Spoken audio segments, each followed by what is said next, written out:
మీరు చెప్పండి అన్న, ఇప్పుడు ఈ పాప్కార్న్ గురించి లోపల తినుబండాల గురించి మొన్న ఒక చర్చ వస్తే మీరు సినిమా నటి హీరో ఒక శివాజీ అనే వ్యక్తి హీరో తను కోర్ట్ మూవీలో కూడా నటించడం జరిగింది ఫాదర్ క్యారెక్టర్లో. ఆయనే రీసెంట్గా ఏమన్నారంటే మీరు పాప్కార్న్ గురించి ఇంత చర్చ నడుస్తూ ఉంటే నేనే పాప్కార్న్ని పండించి సినిమా థియేటర్లు అన్నిటికీ కూడా నేనే పంపాలేమో, మీరు దానిపైన చేసుడు కరెక్ట్ కాదు చర్చ.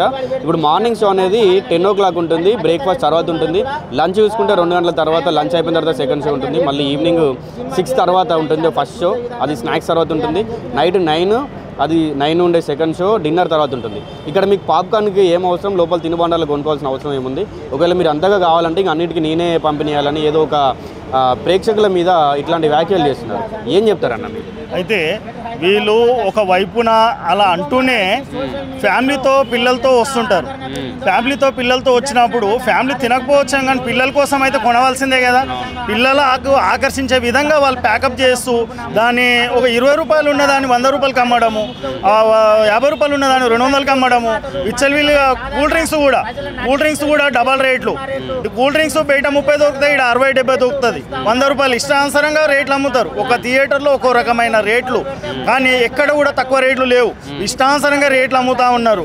అయితే ఒక ఫ్యామిలీతో వచ్చినటువంటి వాళ్లకు పిల్లలతో సినిమా చూద్దామని వస్తే వాళ్ళకు 2-3 వేల ఖర్చు. వాళ్ళు సినిమా చూద్దామని ఒక 2-3 గంటల్లో ఆహ్లాదకరం కోసమే చూస్తారు. ఏ సినిమా అయినా, ఆ పెద్ద సినిమా చిన్న సినిమా అయినా కూడా. ఈరోజు సినిమా ఇండస్ట్రీలో కూడా పెద్ద సినిమాలకే కొమ్ము కాస్తూ ఉన్నారు. ఈ డైరెక్టర్లు కూడా వాళ్ళకి సపోర్ట్ చేస్తూ ఉన్నారు. అంటే వాళ్ళు సంపాదించుకోవడం తప్ప ఇంకొకటి లేదు. ప్రజలు చూస్తున్నారు, ప్రజలకు ఏదైనా ఉచితంగా ఉంచాలనేది లేదు. ఒక పార్కింగ్ ఉంచడం లేదు. కానీ టికెట్ రేట్ ఏం చేస్తారు, ట్యాక్స్ రూపంలో పెంచుతూ ఉన్నారు. ఈ సినిమాకి రెమ్యునరేషన్ ఇంత ఉంది, మేము హీరోలకు ఇంత ఇస్తున్నాము. అది కూడా జనాల్లో చర్చ జరుగుతూ ఉంది.